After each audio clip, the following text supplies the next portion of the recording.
मी doctor Suresh Maharaj माझ्या mister hospital Raver येथे practice करतो। आज मी तुम्हाला गुडघेदुखीच्या संबंधित सांगणार आहे।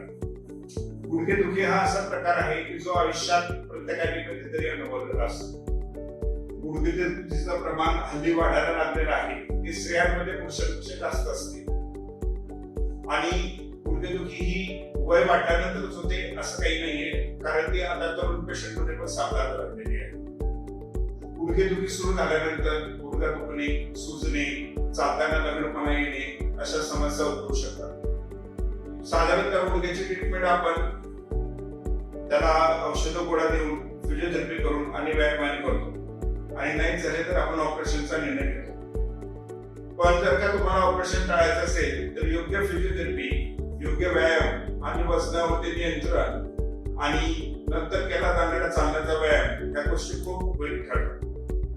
आपल्याला ते होण्याची आपल्या गुडघ्यामध्ये गादी दिलेली असते, ती गाडीच्या टायर सारखं काम करते। गाडीचे टायर खराब झाले तर गाडी चालणं अवघड होतं, तसंच आपले टायर म्हणजे आपल्या गुडघ्याची गादी खराब झाली तर आपल्याला चालायला अवघड होते।